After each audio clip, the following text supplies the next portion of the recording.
Hello, Juan.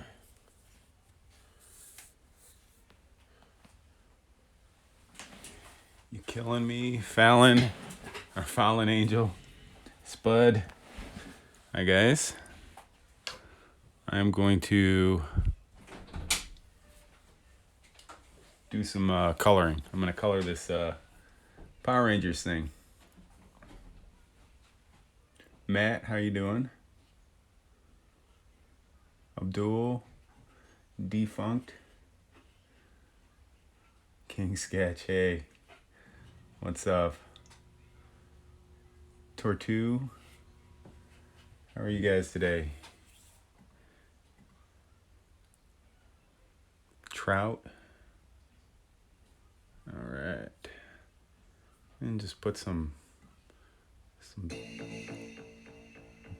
background music in. All right, I'm gonna be coloring this Green Ranger. Thanks for the hearts. Appreciate that.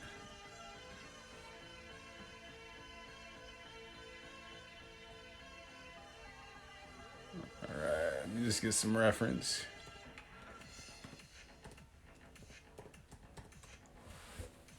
All right. So I drew this morning, and for the last couple of days, I've been putting out Power Rangers pieces, and I still got. I'm gonna do White Ranger tomorrow, I believe. Show the right layer. So I thought I'd get on and color this in front of you guys, and then we could hang out and chat, talk. What's going on? Anybody else working on anything today? Thanks, Full. Aaron.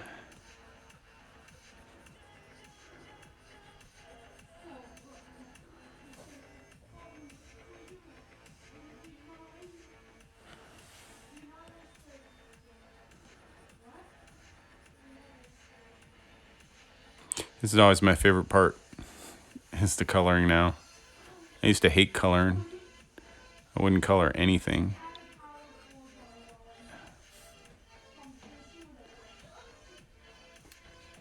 So you're drawing yourself? Oh, cool. That's awesome. Yeah, let's draw and hang out. What are you drawing?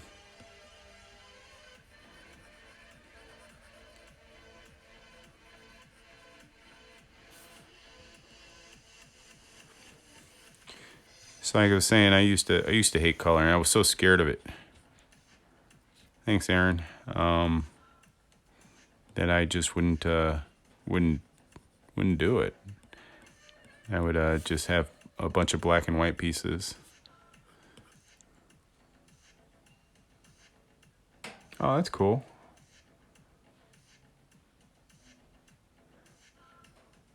What's is it of one of his custom figures? Trout's inking today. Oh, he draw tons of GI Joes. Cool. I should do. That's a good drawing topic. GI Joe. I should do one of those. I'm gonna do like a week or so of GI Joe coming up probably. I think that'd be fun.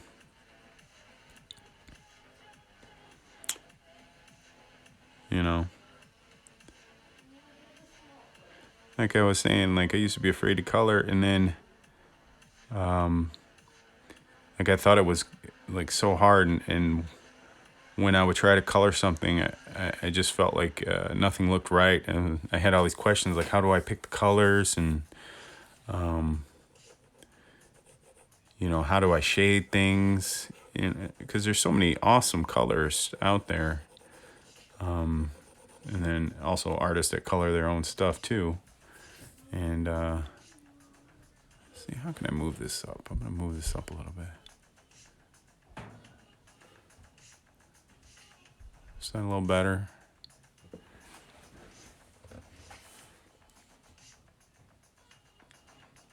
I moderate for a very large Joe community, and I love to. Oh, cool. Yeah, I'll keep that in mind. Yeah, check back in the next coming weeks. I'll be I'll definitely be doing that. Andy, how you doing? Hold on for a second, guys. I'm gonna turn this one light out. Big glare. Joe Nation, is that on? Is that a Facebook group or is it like a message board? Felipe, welcome, guys.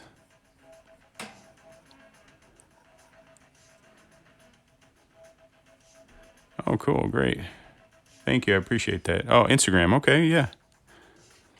I have a couple of G.I. Joe things that I did not too long ago. Like I did a Scarlet and Snake Eyes.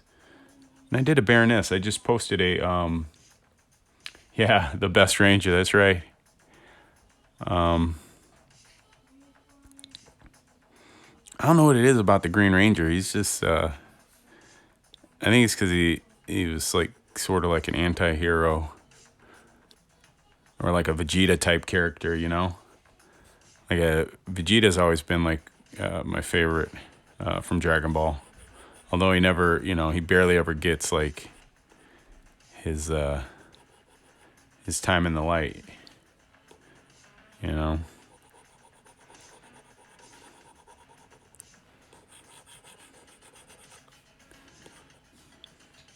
But I always thought Vegeta was a badass. Same with the Green Ranger, except for the Green Ranger, he's just completely badass.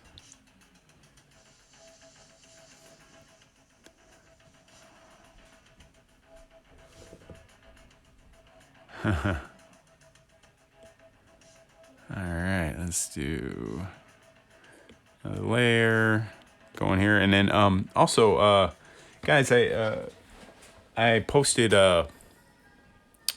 my brushes, the ones that are my favorite. Folks have been asking me about that the last couple of times, like what brushes am I using. If you guys are interested and you want to pick them up and try them out, they're made for Procreate, and there is a link in my bio, in my link tree, for Gumroad, and that's and I'm not asking any money for it. It's free. Just it'll ask you like how much you want to pay. You can just put 0 and pick the brushes up if you want to try them out. I can't promise that they're gonna be perfect and that you like them, but I like them and I tend to use them a lot. So if you're interested in the brushes, you can go to Gumroad and check them out.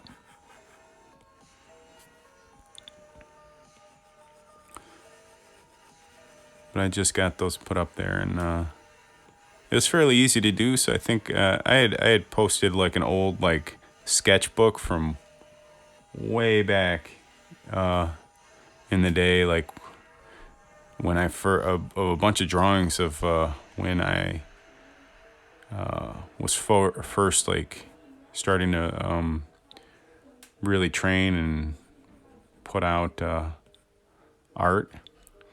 So that's up there too. And I think that's a pay what you want. So also, it's really, really, really bad. Not very good stuff, but it's nice kind of to see where I came from. Helps to be able to look back and see how far I've come.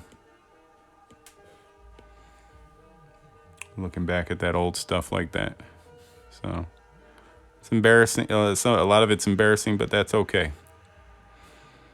So if you guys are interested in seeing that, you can check that out over there on Gumroad too. And again, the link is in my link tree, which is in my profile.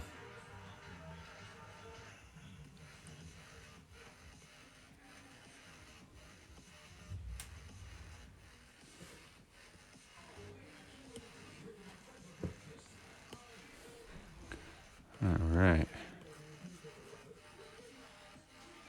Oh, change this up a little bit.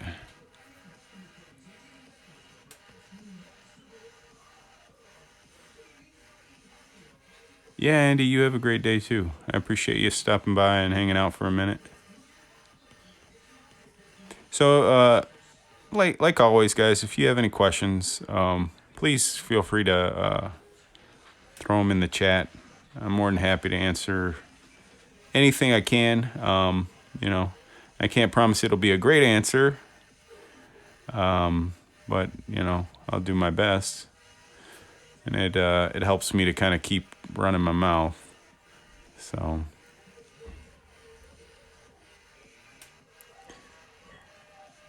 but yeah, so total drawing time this morning was probably like 3 hours drawing this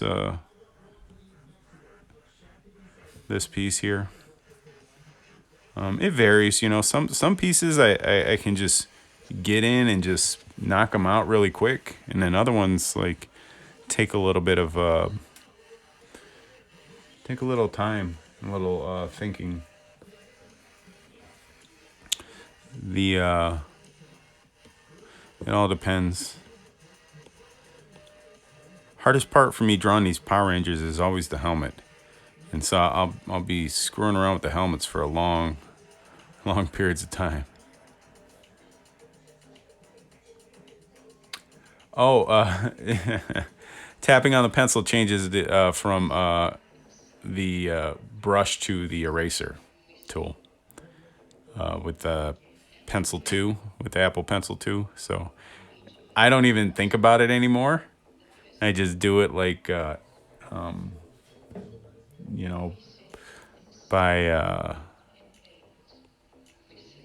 what do I want to say? Just automatically now. Like habit. I'll tap on it.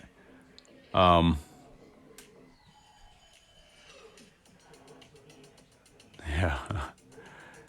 So it'll, I'll color in and I'll erase out. Color in, erase out.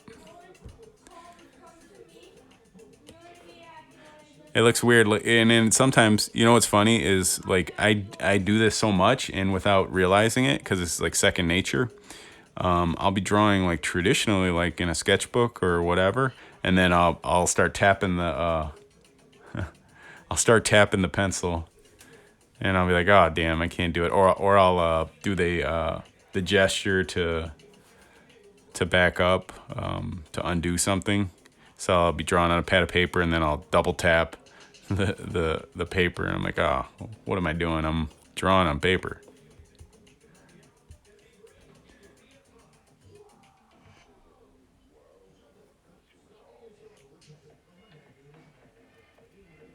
Yeah, it's real handy. I had the first one, and having to just that extra step of going to the eraser tool all the time. While it wasn't like the end of the world, it definitely has saved some time not having to do that as much anymore.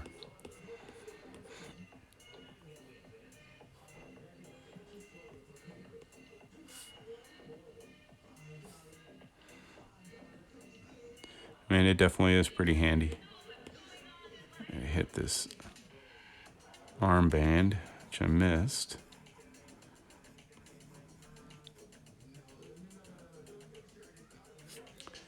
These poses for the Power Rangers that I've been doing have been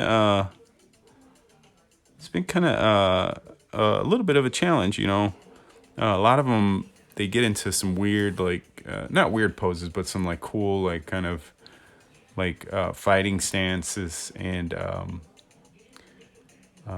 it's definitely pushing the foreshortening. Does the Gen 2 pencil work with iPad Pro first gen? No, I don't believe so. But I'm not sure. The way this syncs is it syncs magnetically. So you put it down on the magnet and it will sync the pencil to the iPad. The first generation one, if I remember right, you had to plug it into the iPad into the port, the charging port, and then it would recognize the pencil. But I could be wrong. Let's see. So.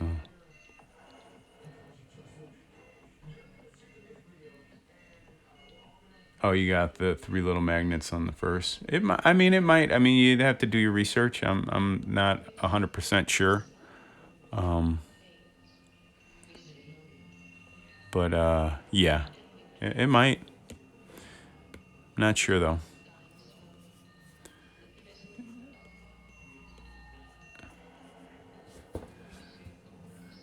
Let me change this music.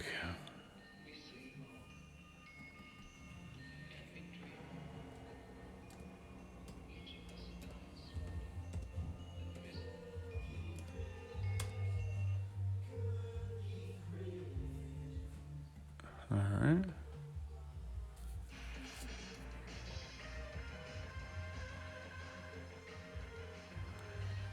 Okay. Let's see. Let's get this. Let's get the Dragon Zord done. Oh, actually, let me color the hilt. And that's going to be gray.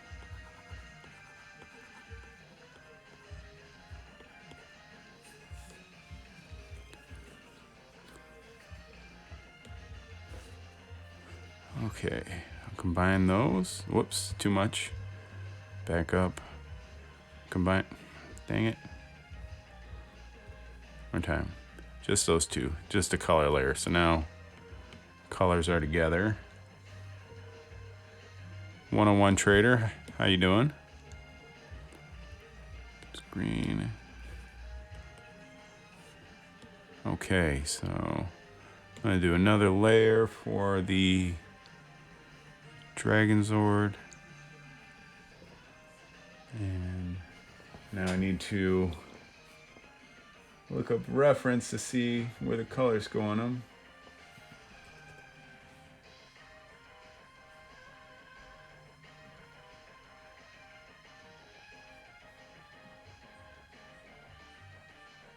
All right, here we go. All right, let's see. So he's mostly black, and usually when I have like black, I won't go like black. I'll use like a dark blue on it. Like the black that you see is like a little bit of shading and like rendering on here. But if I just color everything black, it's just gonna make everything like really really dark. So if you notice, like if you look at like a lot of old look at some older comics, the way they would treat black is they would always put like a dark blue. It's a custom color palette. I have a YouTube video on my YouTube channel, which has a link in my bio in my link tree, of how I color and where I got the colors from. So basically, DC Comics had a coloring guide that they put out, like a palette that they would use with the dyes and the inks for coloring comics back in the day, and they had like a a picture of it, and I basically color picked off that picture, and then just set up a hi Tony, I set up a color palette that way. So I figured if they've already tried it out, worked out like what kind of works best with each other, you know, why am I gonna try to reinvent the wheel or whatever? So that's what I do for colors. And you know, like for the most part, I'll just stick with these colors and just and that's it. But you know, like anything, sometimes you gotta Josie, how you doing? Hopefully I said your name right.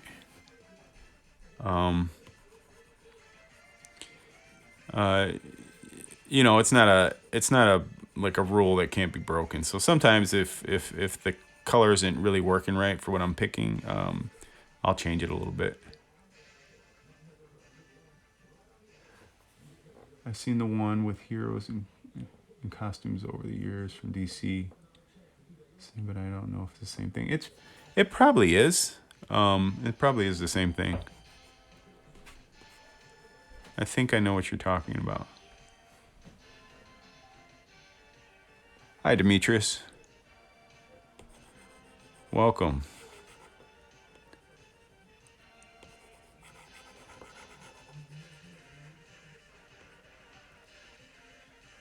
Choco, thank you.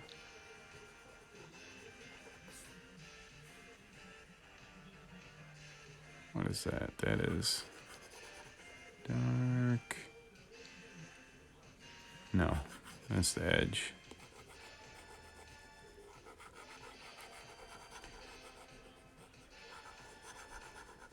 Hit that. I'm just getting all like the.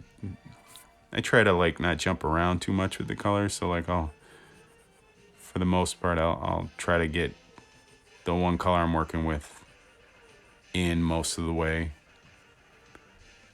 And then I'll switch to the next one.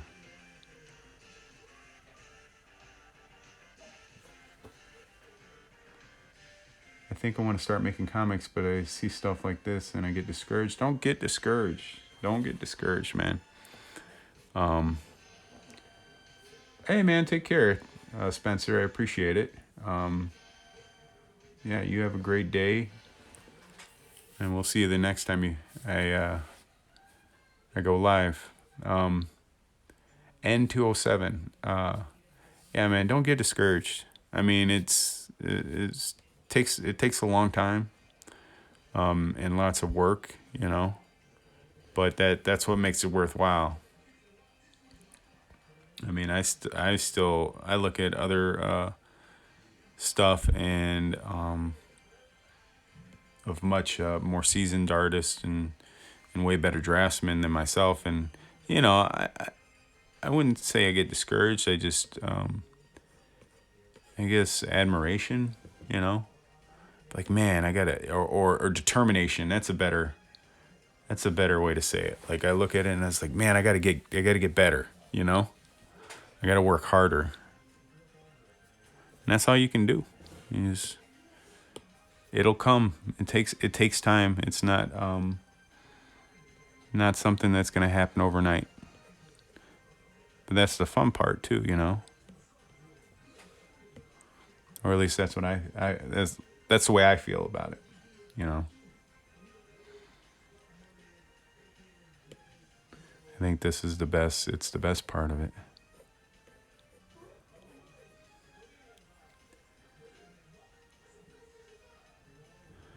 So, what I also like to do is I will try to keep a lot of the same colors. Like I won't vary the colors up too much. Like when I'm so if I use this gold, I'm gonna try to use it in anything that's gold in the piece. But when I have situations where they're kind of butting up against each other, like how the shoulder pad and the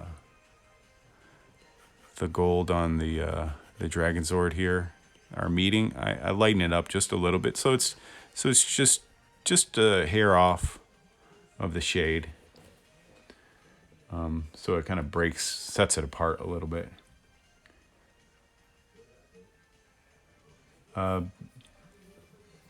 Bea says, one of the things that's helped me get over the discouragement is when I learned that all good art comes from a ton of scribbling and erasing and correcting.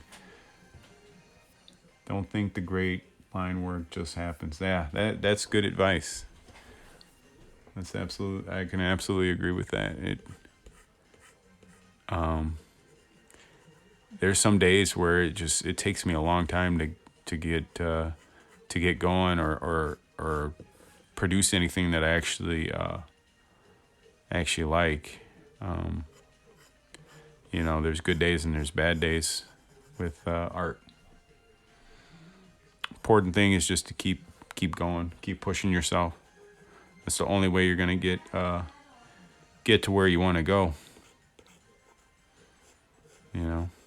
If it was easy, everybody would do it.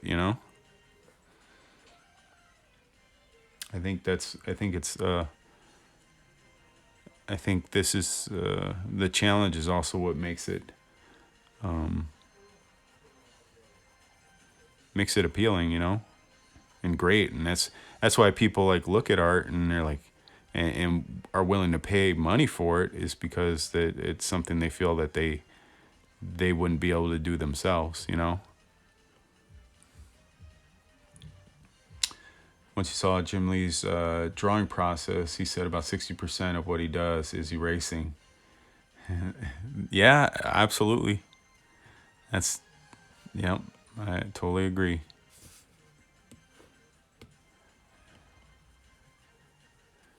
Yeah, I mean that is if you guys have ever like watched me like draw in like real time, it's just like I'll put something in, then I'll erase it. I'll put something in, then I'll erase it. Like that's all I do.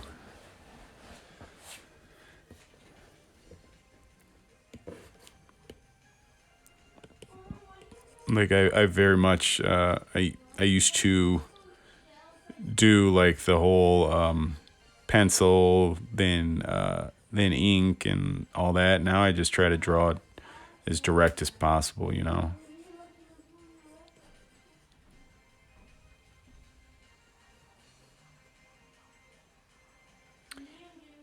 Yeah, definitely.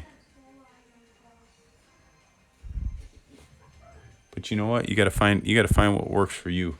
And the only way you're gonna do that is to try, and then try a bunch of different things.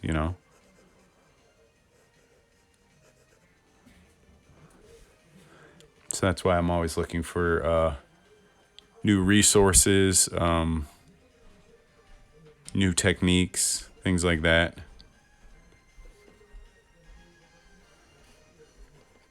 So like anytime I go to like the bookstore, I'm always looking for drawing books, or art books, art of. So all that stuff is things that help help fill out that visual library in your head. Give you new ideals and different directions to go. You know, so it's a whole process. It's a long journey that takes a long time, and even after it's taken a long time, you still feel like you're not there yet. It's a lifelong process and journey.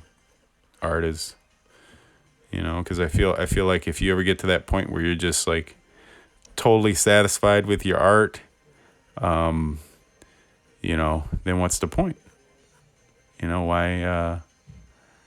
Why keep going? So I know that's what keeps me going, is the trying to get better.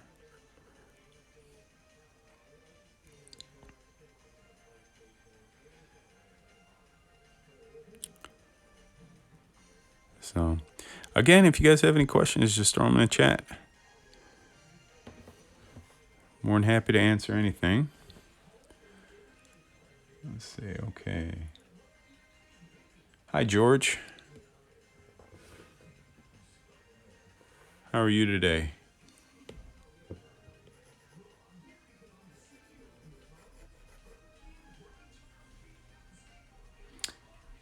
Tony says, when I try to draw realistic things,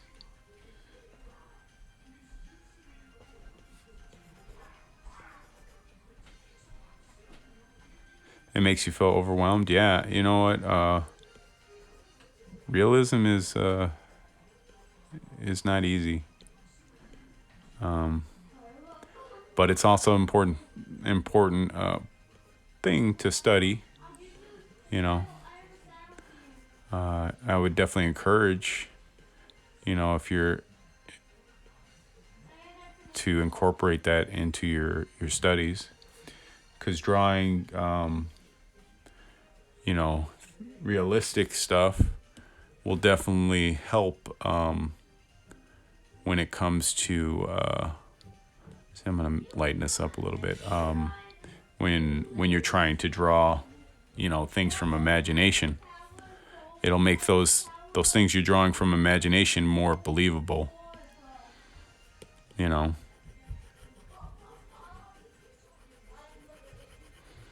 So like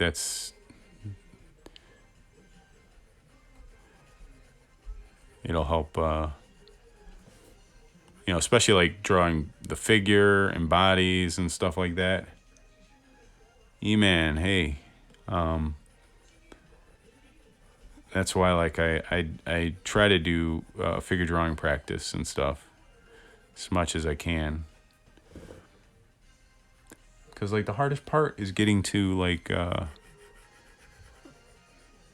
getting poses, for me at least, is getting the poses right with the characters. Once I got that, then everything goes pretty good,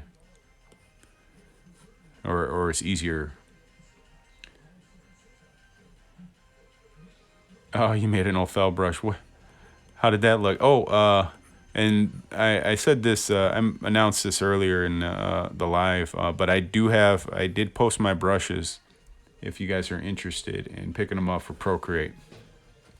They're, if you go to my link tree in my my profile, the brushes are on Gumroad. So I have a Gumroad link there, and they're free. It's like pay what you want. Just put 0 in the box, and then you can download the brushes and check them out and try them out. See what you can do with them.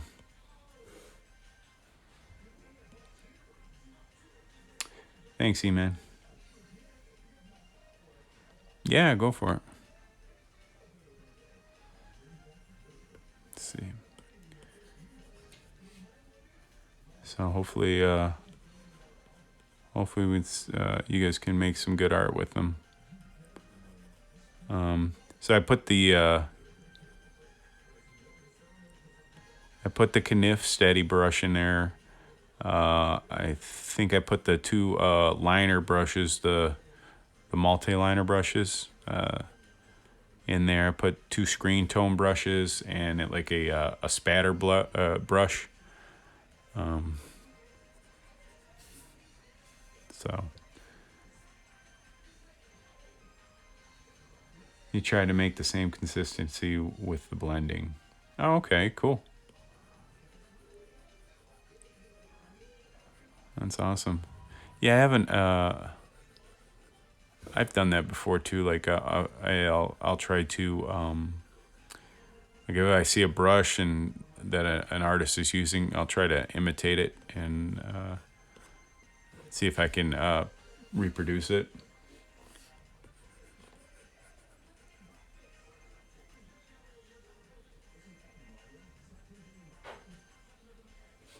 Andrew, oh, they don't. They don't have as much pressure sensitivity. That's too bad.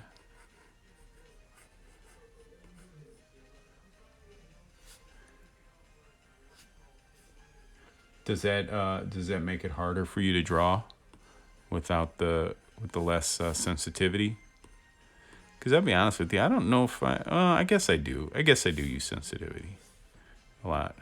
I'm just, you know, I'm just not noticing what I'm doing.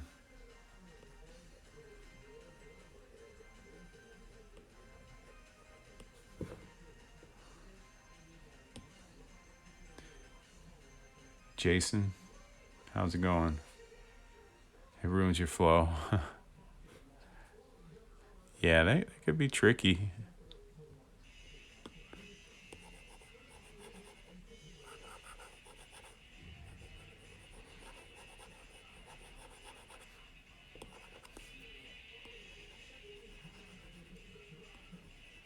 Right.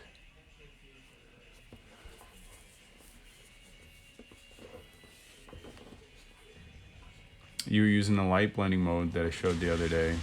Oh, cool. Excellent. That's awesome. I'm glad that helped out.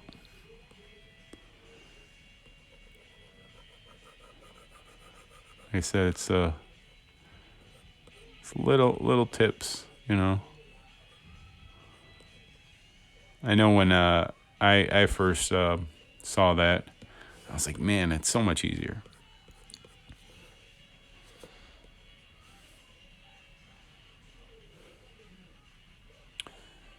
Let's see. Alta, thank you.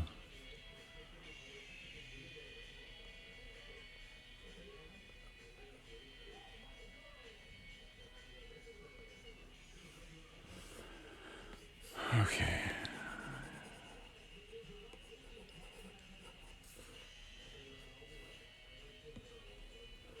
Let's see. Let's get some more green in here.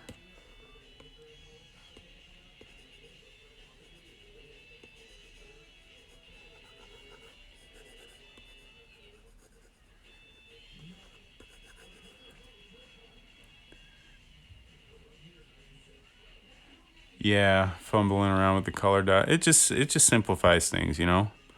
Like it allowed me to speed up coloring a lot more, you know. And also like the way I draw, you know, with the looseness also makes the coloring go faster for me because I'm not, you know, I don't have to be like super precious with the, you know, staying in the lines. If it comes out of the lines a little bit, it's like, oh, it looks like he meant to do that, you know.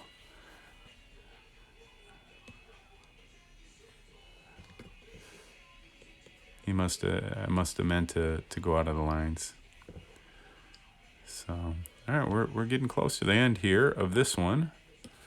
Just going to merge those layers, drop one below.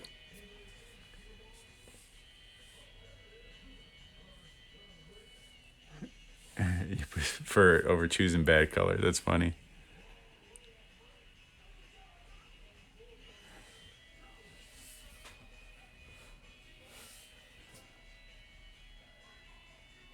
Oh,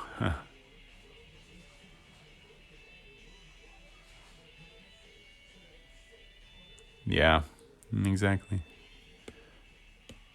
Well, you know, the easier I can make things and the faster I can get the piece done and move on to the next thing, you know. So I'll throw in my cheap one color background just to kind of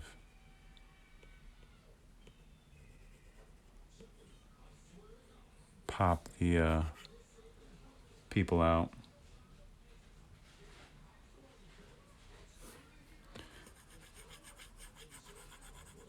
Hey, Chris. Thank you. How's it going?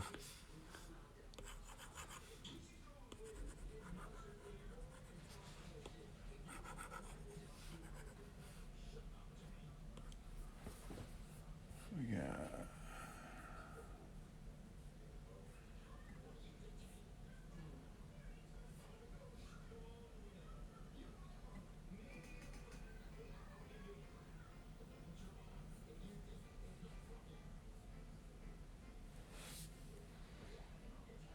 Yep, it's classic. It's lazy, that's what it is. But you know what? It's just like a pinup, you know? little pinup pieces. Backgrounds are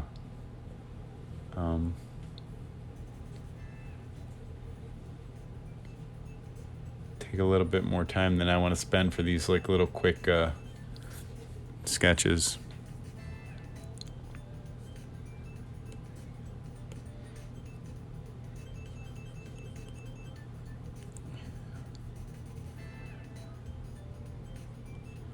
Go here and just kind of clean it up a little bit, and then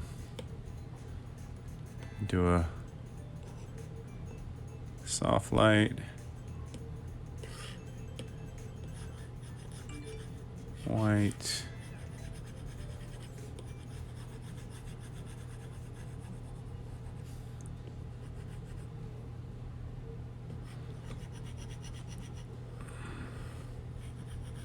kind of add one more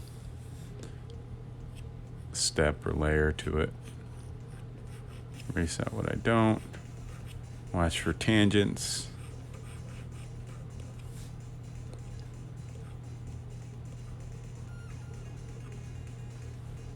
Okay.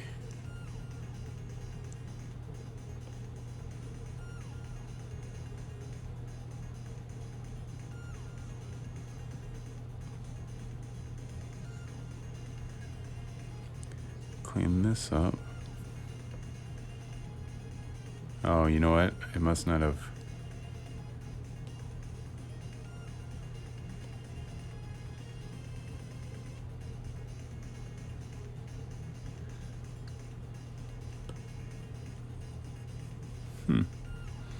I don't know why that's there. That.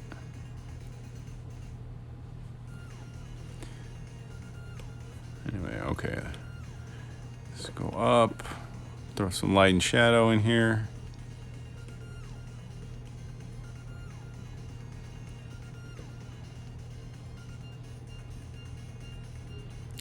All right, go to. I'm gonna do my.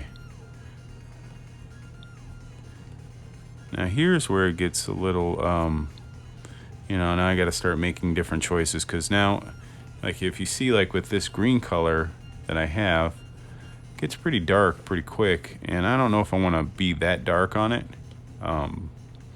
So maybe what I'll end up doing is I'll go in, I'll do all the shadow with this one. Right, but then I'll just go and I'll lower the opacity and kind of lighten it up just a little bit, just so it's not as harsh, because that can really kind of kill an image if your things are too dark on it,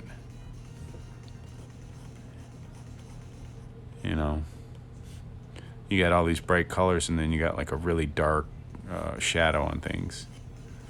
So it's just something I noticed, and just kind of what I try to look out for.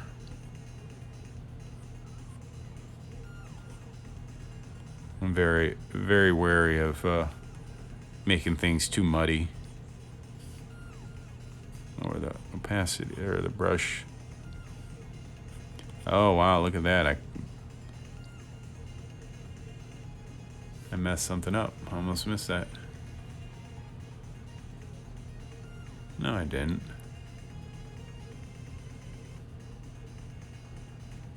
No, that's how it is. It's gold on gold. Never mind. I don't know, I thought the diamond was a different color on his chest, but no, it's gold on gold. You know what I'm gonna do is I'm gonna take this this centerpiece. I'm gonna go back into the colors, and I am going to lighten it up just to kind of bring it out, just to pop it out, give it some contrast versus the rest of the vest. So it's actually the same color as the Dragon Zord's shoulder pads. or his, whatever, his shoulders.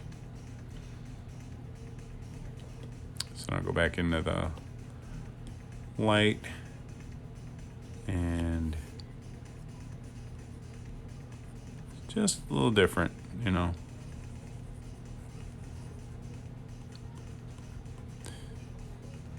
Those are little things I look out for.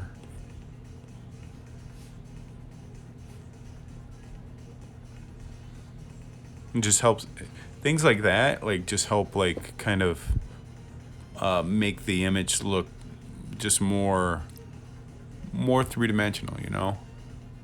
It pops, adding layers that kind of make it look like it's recedes. Like this is top, side, down, that kind of stuff. So again, those are things I try to do, because you're trying again, like you're trying to simulate 3D objects and things on a two-dimensional surface. So like whatever I can do to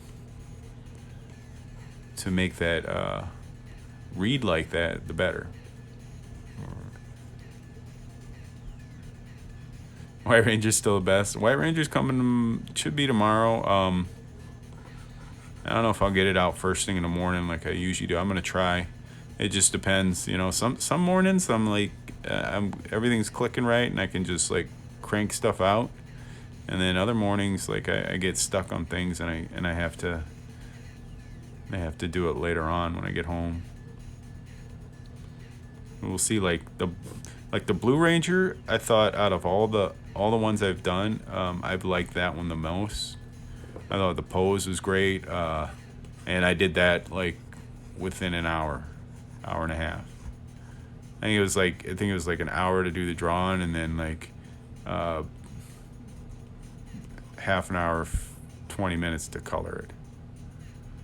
Like everything just kind of worked on that one.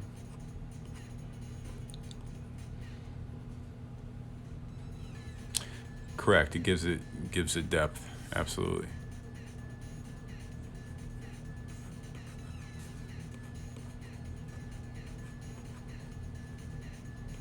Just throw a little bit of something on here just to, again, give your eyes something to look at. It also helps define the different planes. That's all like when I go to the shadows and stuff, that's all I'm trying to do is describe like the different forms,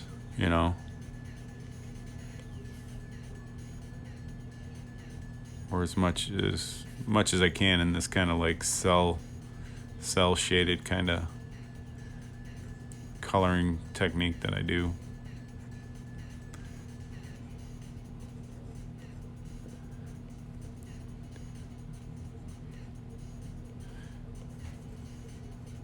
And I think try to pick a direction of where the light's coming from, and I try to make sure everything else in the picture kind of abides by that direction.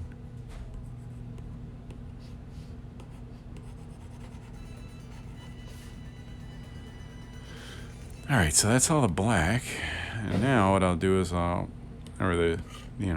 dark shadow parts. Now I'll add some like little highlights.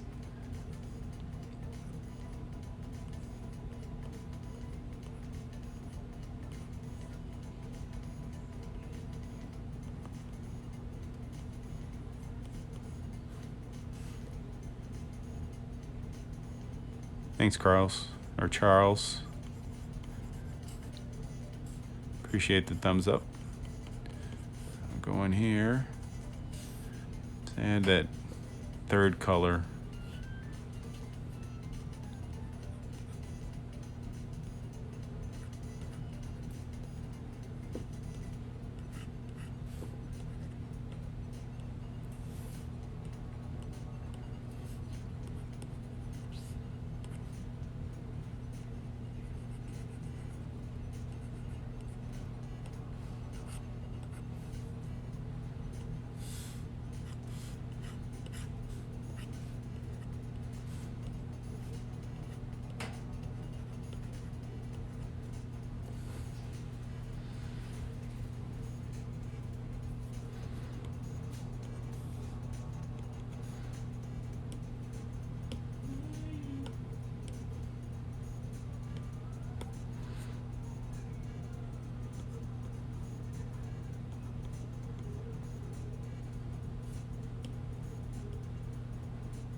All right, and that's about it for this one. Yeah. So there's the Green Ranger.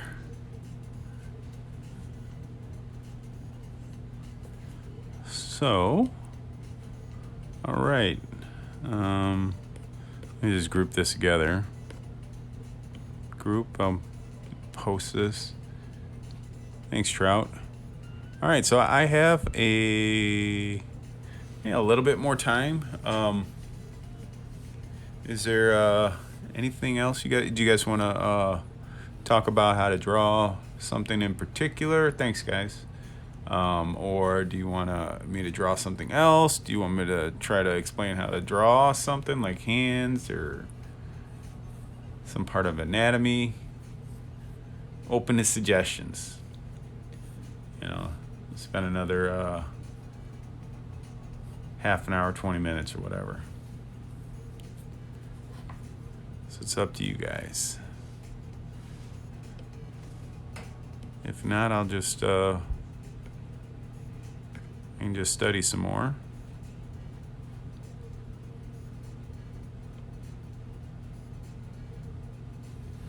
Different angles of the face, yeah, absolutely. It's a good one. Let me, do I have any tips for drawing cars? No,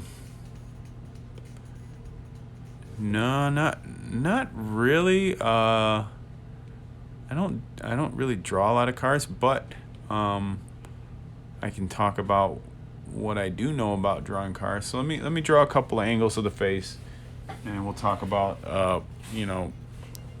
the way I kind of fake drawing cars, and then that'll be it. So is there a specific angle of the face that you have lots of problems with? Let's start with that.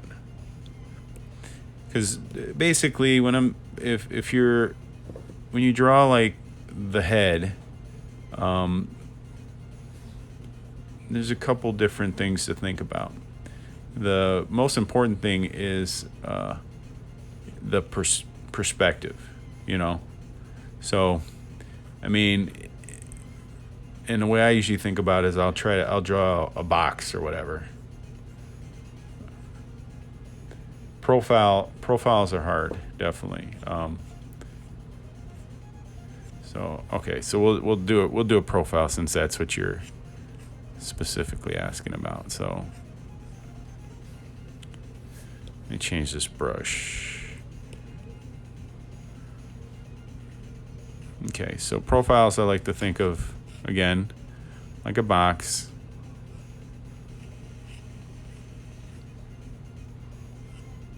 And in general, the human head can fit in a box, And this is something that I got from How to Draw Comics the Marvel Way. So you draw a box, a square or whatever, and then you cut it in half,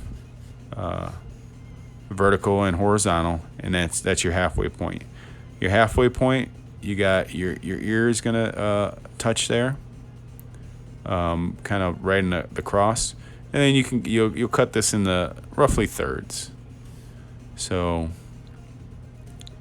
the front of the face will be like, that'll be 1, 2, 3 thirds, and those are pretty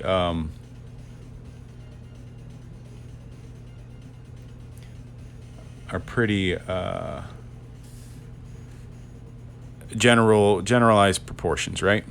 So then once we have this like basic shape, which is like the most important thing, now you can start adding your features, and the way the features usually end up working is this second third is going to be your nose. So this will be your keystone or the bridge part of your face. So like if I'm drawing the front of a nose, right? That's like a rough nose. Sorry, I gotta draw this out a little bit. So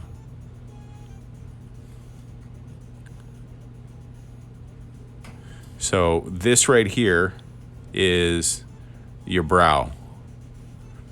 And then you have like the keystone, which is that little area where your forehead dips in, and then you have your nose, and your nose will come out of that box a little bit. And you can make all different size noses or whatever. Hi, G. It just kind of depends on what your character is.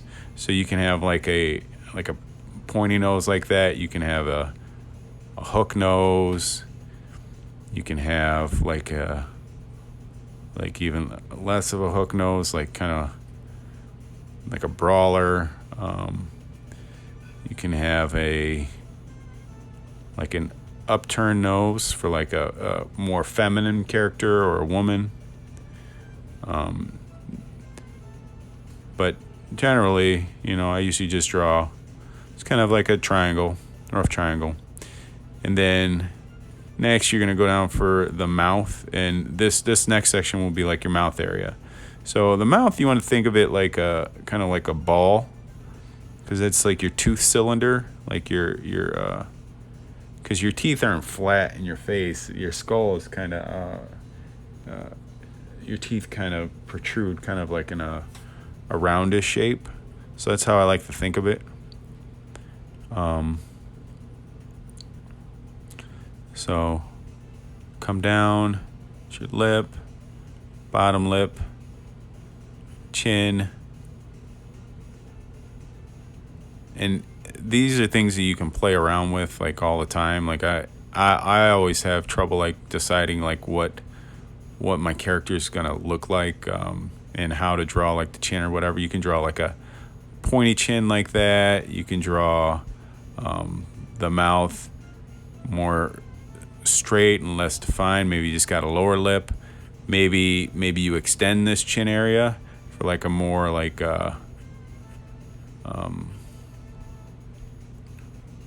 heroic kind of character. There's all kinds of different ways to do it. Typically, I'll usually pull this proportion down just a little bit outside of the box, just because I draw like superheroes and stuff, and I like them to look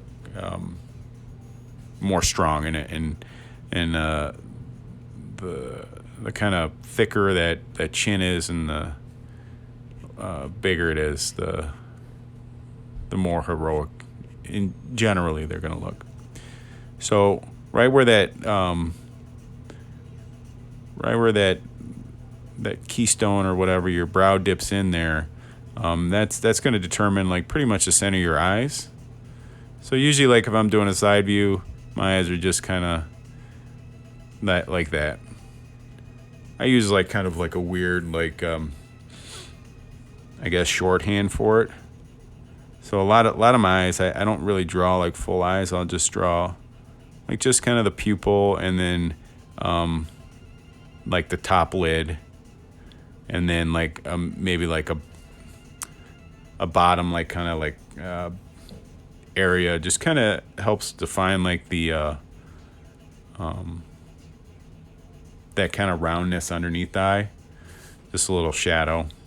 And it all depends. If it's like a real like old guy, I'll throw in, I'll make it thicker, and I'll start throwing in like some lines. And the more lines you put on a face, the older that face looks, the older that person looks. So if you want them to look younger, you do less lines and no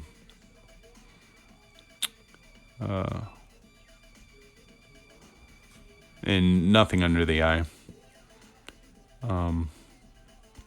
Things to remember about and things to watch out and pay attention for, like in side view, is like distances between like your eye and your nose or your ear right here, how far that's back. Drawing eyes and eyes, you watch out like for the size of your eyes, depending on like what kind of style you're trying to go with for let me make this bigger. what kind of style of character or art you're doing. So like in manga, the eyes may be like, like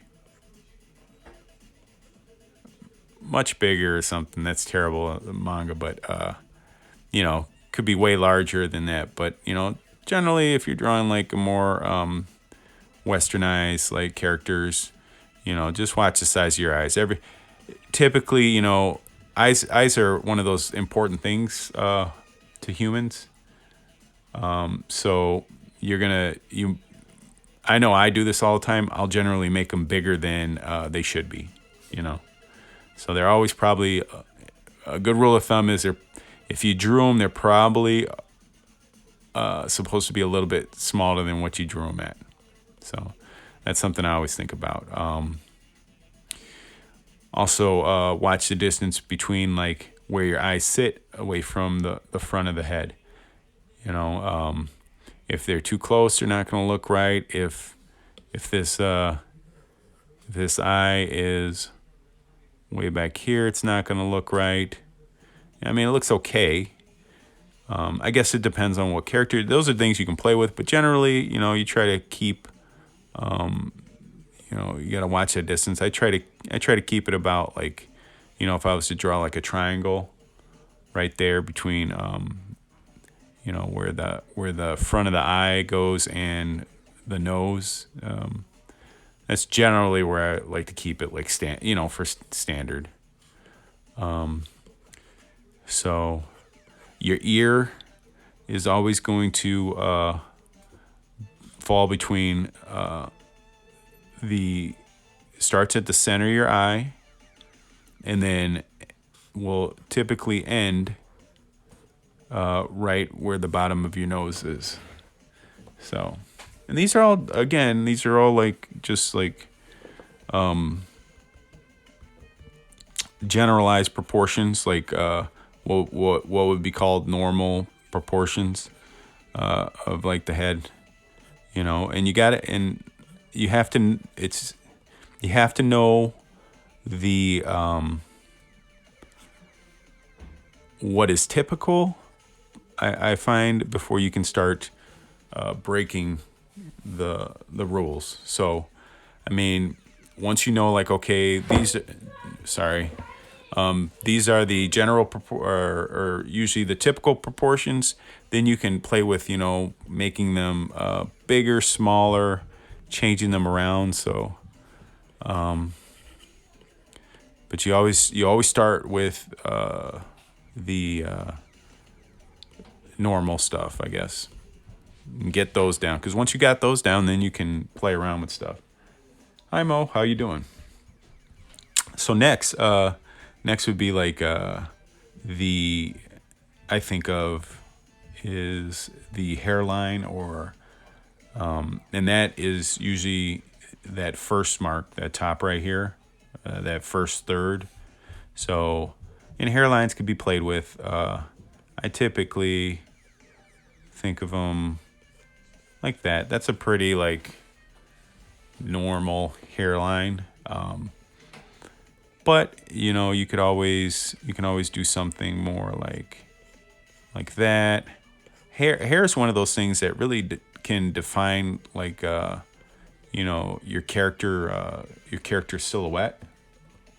Oh yeah, no problem, Tony. Hopefully it's making sense and I'm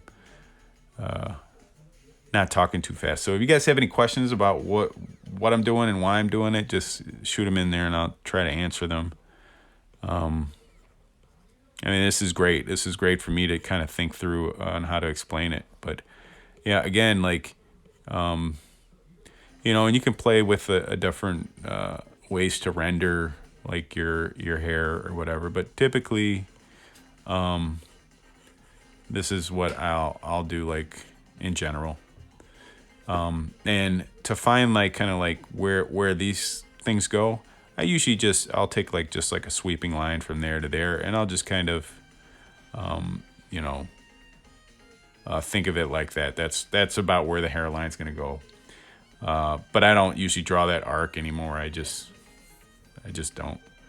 In the back of the head, you can have it, like kind of pointed off. You can have it come square it off. You can have it high. You know, it just all depends. Oh, no problem, E-Man. I appreciate it. Yeah, I'm gonna post it. I'll post this up so you can check it out later if you want to. So that's that, and then you just play around with hair. You know, hopefully that makes sense. So then I'll throw in just like a quick kind of hairstyle.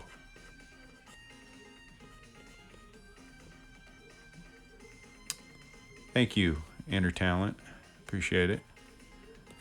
And then we can get rid of the box. The mouth, I'm gonna shorten that up a little bit.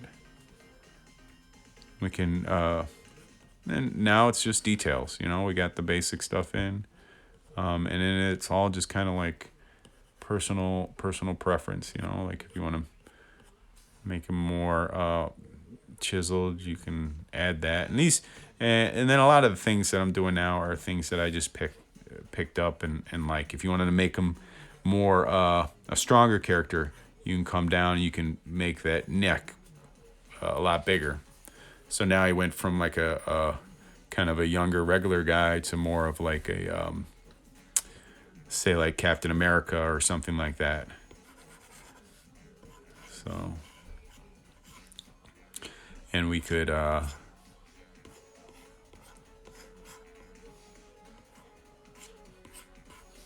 you see how quickly that, you know, things like that can make a difference.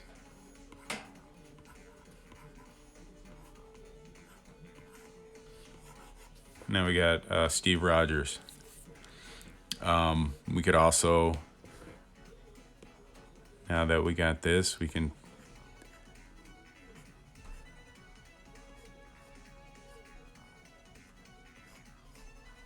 put a mask on him. We can come back.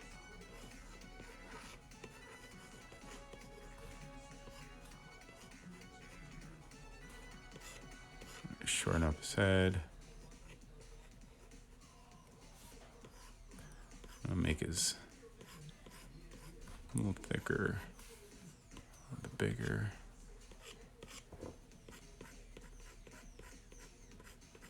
Make his brow a little beefier. Throw that in. So just, I mean, it's just all little things you could play with. So I'm gonna back up out of this. Okay, so there's that. Any other angles that you might have questions about? Because otherwise, I'll try to. When I was first talking about like stuff, I was talking about like you know, like more weird angles. Like I'll draw like a square or a box, and then once you got like that kind of angle, then you can kind of throw in, you know, because we had the cross here. Now we got the ear. This was the center for like the brow or whatever. You can throw in the brow, the nose. Now I'm gonna build it like primitive shapes, and I'm just gonna think, you know, like if the perspective of the top of the head is going this way, the brow's got to go that way, the nose has to go that way, the mouth has to follow that line, come down,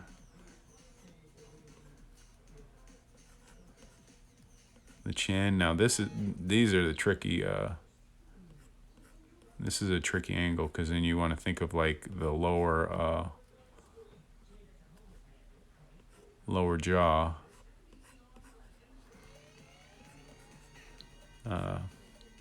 But there's all ways to get around that. I mean, like a way to cheat that is just to kind of draw and leave it open like that. That's what I'll do sometimes. And then I might fill in this spot with like shadow or whatever. Because if I go like this, then that looks okay too sometimes, but you know. And then now that you're looking kind of up, you're gonna think about, okay, maybe it's gonna be a little bit shorter up top here, proportion wise.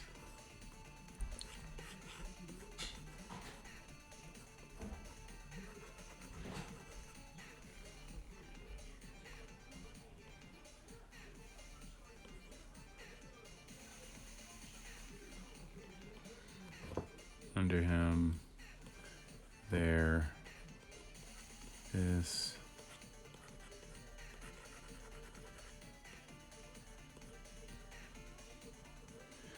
It's useful because I draw anime versions of people. Yeah, no, these are all the same. These are kind of all the same rules. You're just gonna do different finishes on them, you know. Eyes, can I please? Yeah, I can talk about eyes. So drawing eyes, the one thing you want to think about, in anything you draw, you want to think about the forms of them, right? So with eyes, you want to think about, because they call it an eyeball because it's a ball, you know. So that's what I usually like. If I'm drawing like a more realistic eye, that's what I'll start with, a ball. Then you got your top lid, and that kind of wraps around your eye, your ball of your eye, and then you got your bottom lid that wraps around. Now there's a little, and these all have names, and I don't know all the names, but in the corner of your eye, in the inside corner, there's like that little, like this little nub here. Not sure what that is, and I can't remember what the name is. I used to know what it was called, but you can bring that out.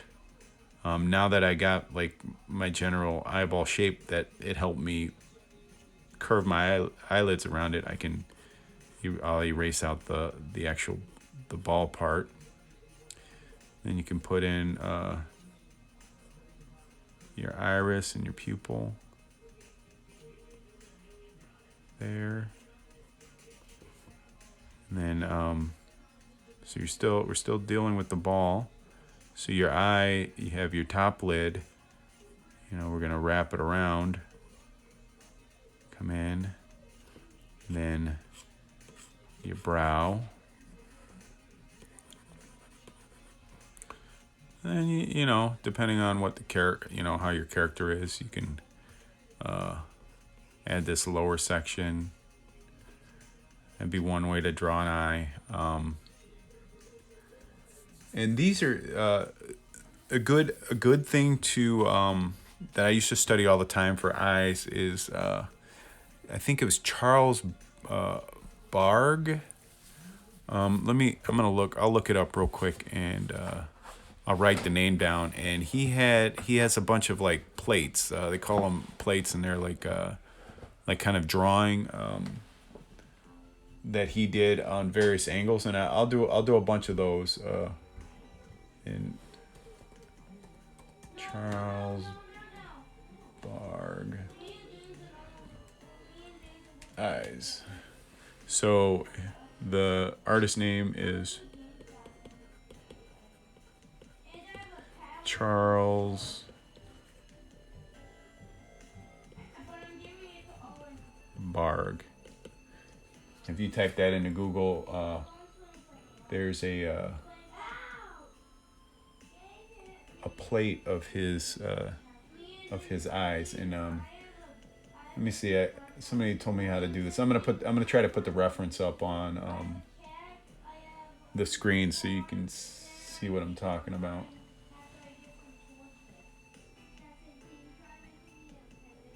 Just give me a second. Let me shoot it over. Ugh, not working. Save image as images. Open AirDrop.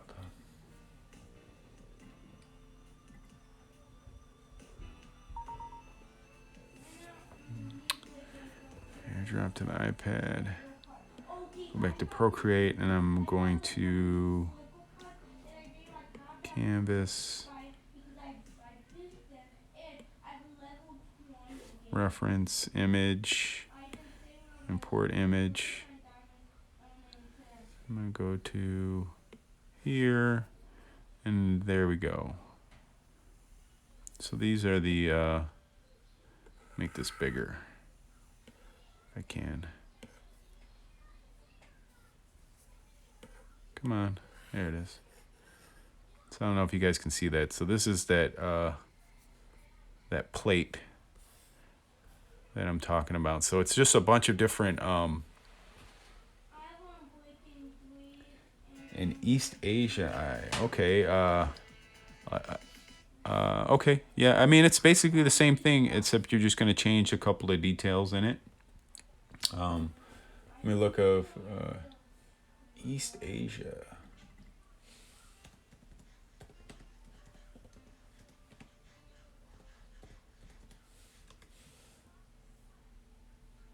All right, let me look up a reference. Okay. Which app am I using? I am using Procreate on the iPad Pro. Okay, so I'm basically going to draw this eye right here, this one, but as using the reference I have on the screen here. So again, I'm you know, I can start with a ball for the eye. It's the same thing, and then just wrap around. And the only real difference is there's just, just a couple of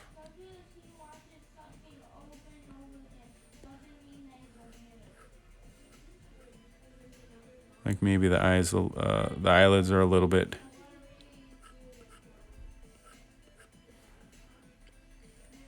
closer. You don't have a huge gap.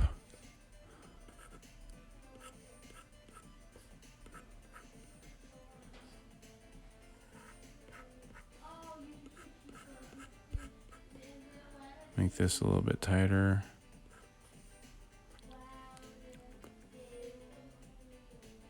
In Chinese.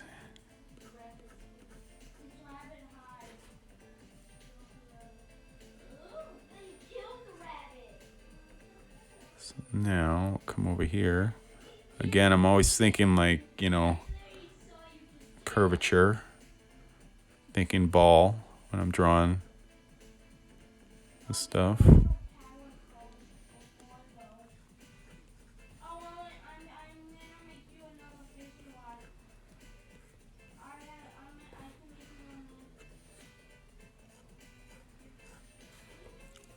So that'd be sort of one way to do it, but again, I'm thinking, with the shape in mind.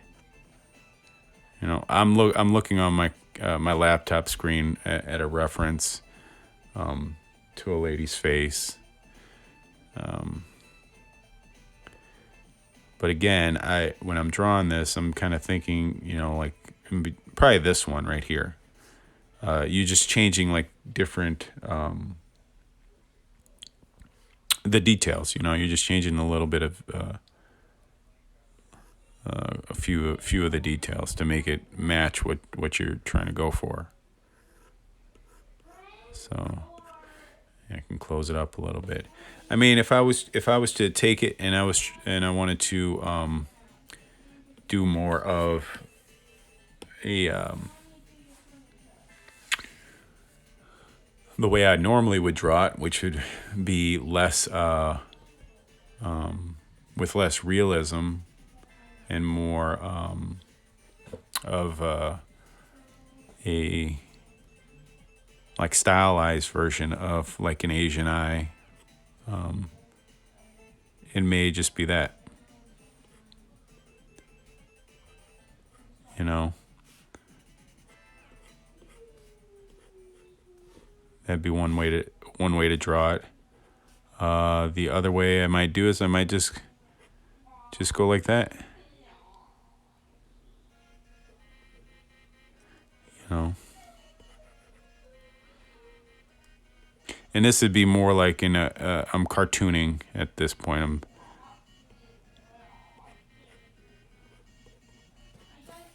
You know, I'm not. It's just like an abstraction or whatever.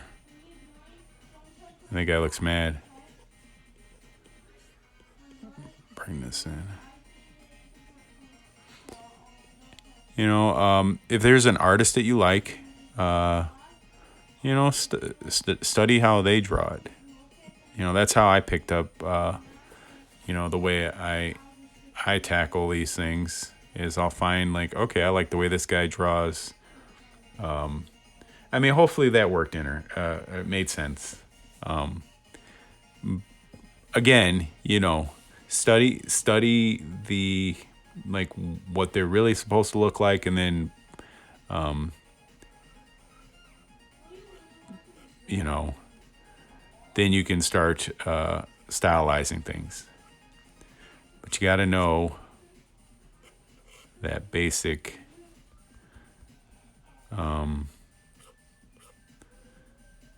The basics of what it's supposed to be. So when I was, you know, really studying, I would draw this eye a lot from this this plate right here.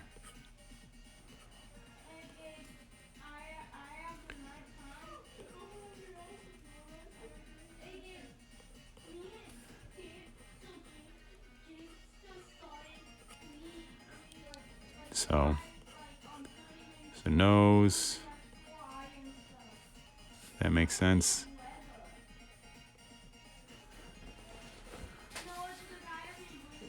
That's it. I mean, and then now that I know how to do that and I understand that, you know, like where everything's going, now I can make it quicker and even simpler.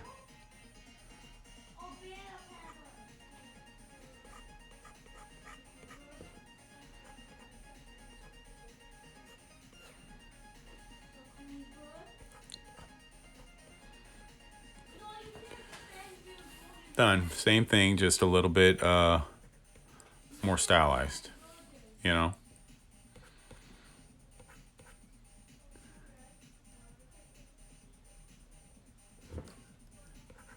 Good. Like that. Could go like that.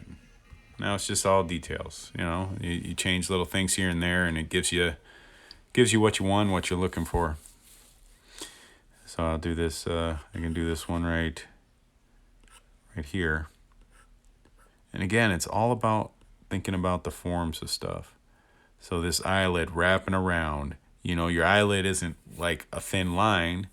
So that's how you get this part here, because it's just showing the thickness of your eyelid wrapping around your eye.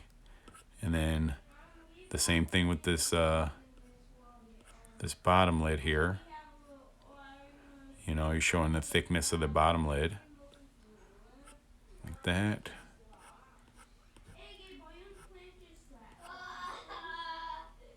Coming up, hit your top lid and over. Kind of your eyebrow, or the, you know, your eye socket right there. And that's, you did hear Streets of Rage. That is correct. I have it, the soundtrack playing in the background there. Scooby-Doo, yeah. So then again, like now, I'll take this, like that's a more realistic eye or whatever, and or somewhat realistic, and I will.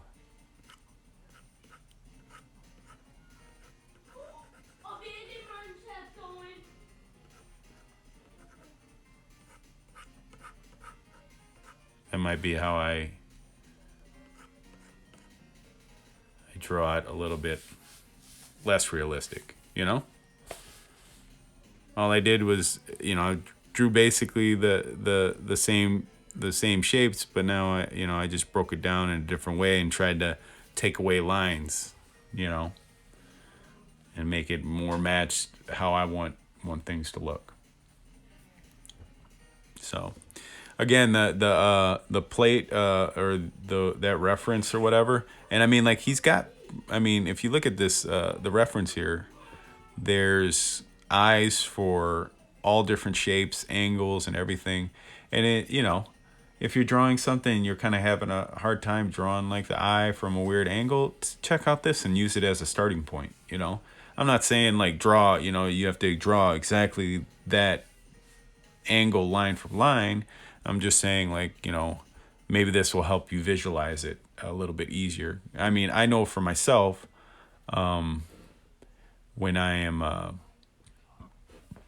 drawing things that I'm not familiar with, or things I want to draw them from weird angles that I'm not used to drawing, having a piece of reference to start off with really helps me visualize like how that object is turned or whatever. So okay, so that's the face. Is there any other things about the face before I move on to I'm gonna draw a car or two.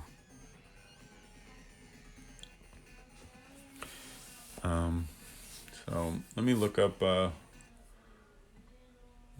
car.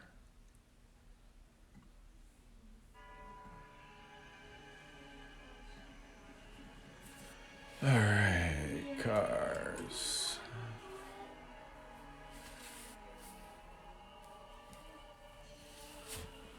Okay, excellent. So cars are one of those things that I guess they can be hard. But it's like anything, you break it down into like its simplest forms, you know. So like typically, I'm gonna draw from a reference. I'm drawing a car. I'm thinking, you know, we got a nice. Thanks, Mo. I appreciate it. Thanks for hanging out. I'm thinking of a box, or a rectangle for the main body part. And the better you understand perspective, the better. Come on, there it is. The better your car is gonna probably look. So here, I'm gonna make it a little bit longer, and and all you're doing is you're just thinking of those shapes. So wheels, when you're drawing wheels, they are basically ellipses or circles in perspective, right? And that can usually be like the toughest part to draw, So everything I'm drawing here is they're you want to think of it going back into perspective somewhere. All these lines, depending on whatever your angle is, like these would be going off towards whatever this perspective is.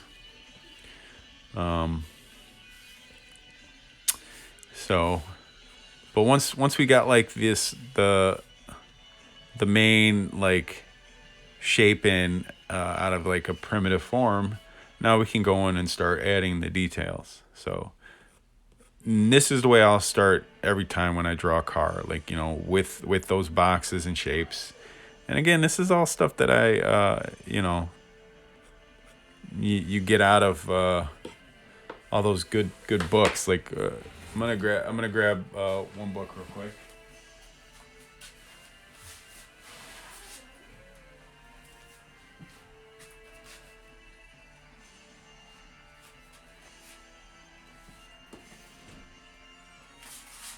So this book right here is really good. It's How to Draw, and it's by Scott Robertson, and I'll pull out later. But it's like ton of like perspective. He draws a lot of like vehicles and stuff, and but he goes into very extensive like perspective drawing skills, and this is a great book to study. I mean, on how he breaks down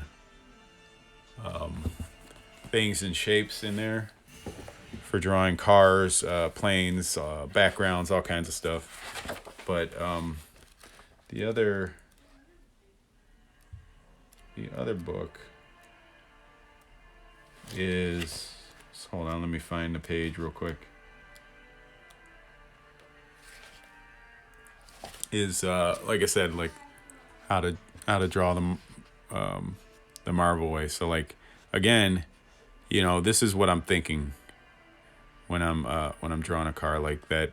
Everything's going back to a perspective or a vanishing point in there, and just breaking things down into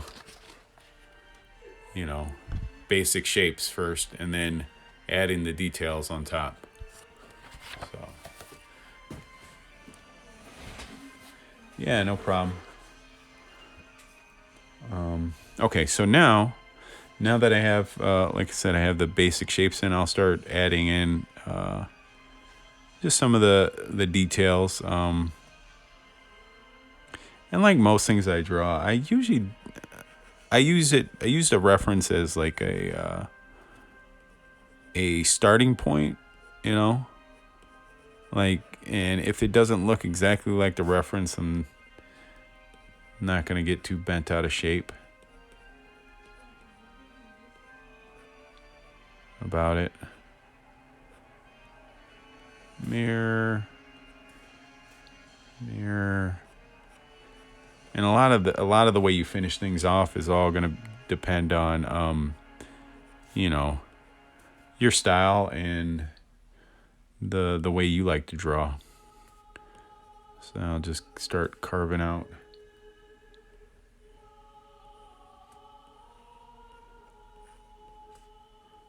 some of these shapes.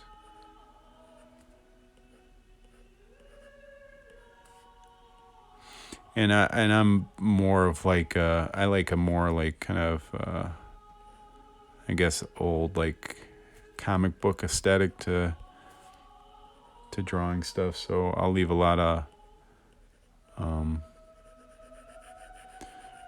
I try to let shadows do a lot of the work.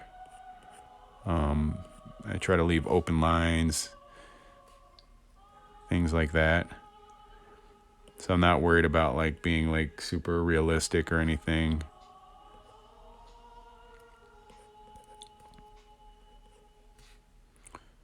Come in here. And like I said, I'm just using the reference as a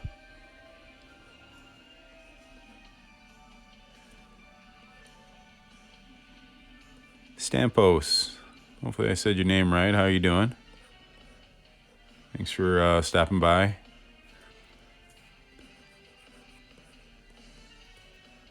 So I got this scoop wheel. Now the wheels are always the hardest part. It's drawing an ellipse in perspective, or a circle in perspective. Sorry. See if I can fake it. Ellipses or circles in perspective, it's like a whole nother topic, and I'm not very great at it. I can fake it,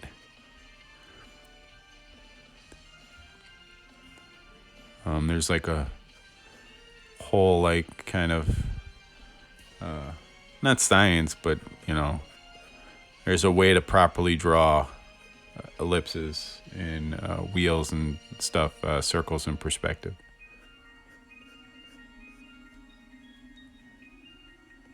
Clean it up. Detail. I might smooth this out a little bit.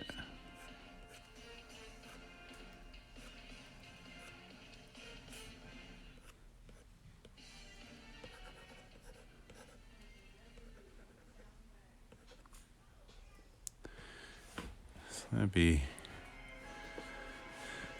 a quick, like, little dirty car right there. And try to draw a different one.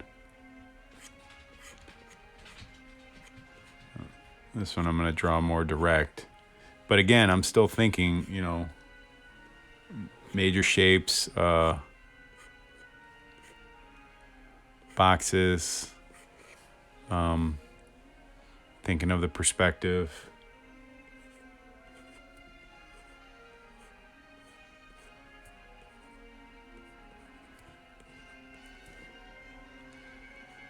Hit that wheel on the other side there. And I mean, the bottom line is, like, just like anything, it just takes a lot of practice. Again, I'm not the greatest at it because I don't practice it as much as I should. I'll draw cars when I need to, or for when I have to, and that's about it.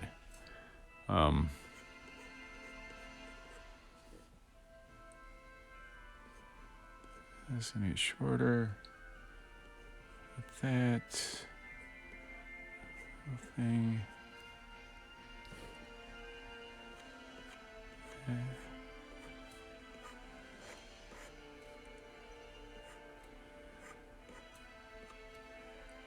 That. Come around. That. That. See, and this is probably a little bit more stubby than it should be. See if I can make that look a little more.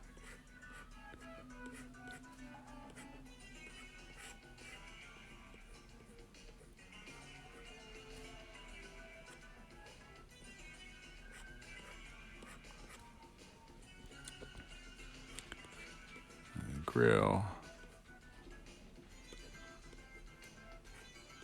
And hopefully that makes sense. Like I said, it just takes practice. It's not something I draw every day. And like most of the time when I'm drawing, I could spend hours like making things look the way I want it,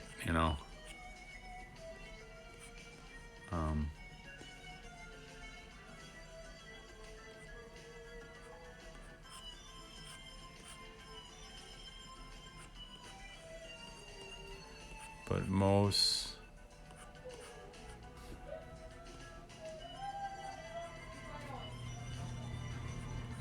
I had a real good video drawing cars. David Finch, he just had a video about drawing cards, and I would recommend that one. I checked that out. It was a good video. Very informative. He kind of talks about the perspective thing and does a few demos. Yeah, I hope so.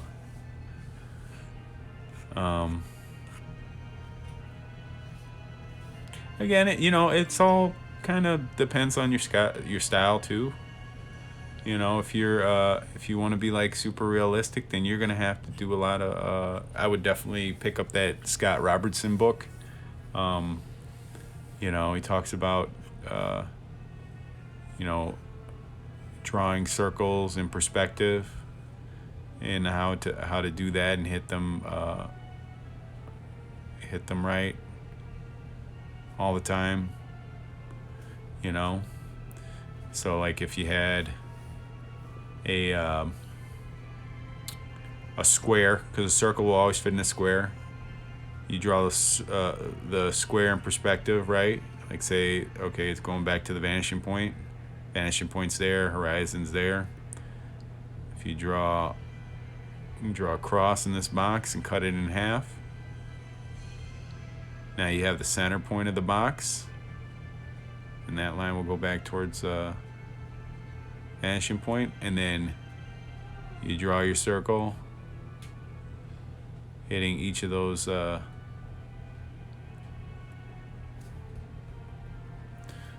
draw that line down. Try to hit like the top of your arc on each one of those points, and then that's your ellipse. Other thing is he talks about is just practicing drawing ellipses.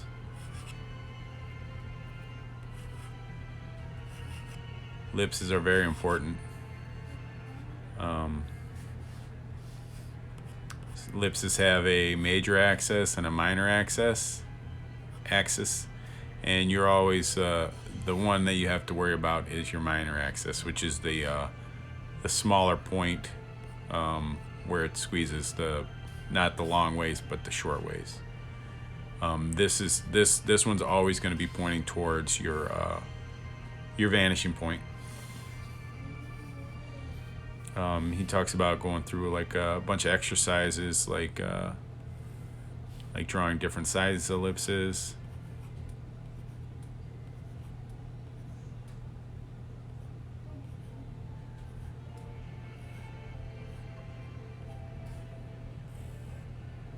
You know. Anyway, but that's probably it for today, guys. I appreciate you guys hanging out. Hung out for a little while today. And I'm gonna try to I'll get this up tonight sometime. Yeah, that's it. If you guys like what you saw today and you want you have questions or whatever, just send me the questions. I'm more than happy to try to answer anything. And if you want to, I do have a YouTube channel that I'm trying to grow bigger. I post a lot of the time-lapse videos of things that I do. Thanks, Tony. Thanks, Trout. And link is in my my bio and my link tree there for my YouTube station or my channel. Otherwise, that's it, and I'll probably see you guys tomorrow. Thanks, guys. Talk to you later.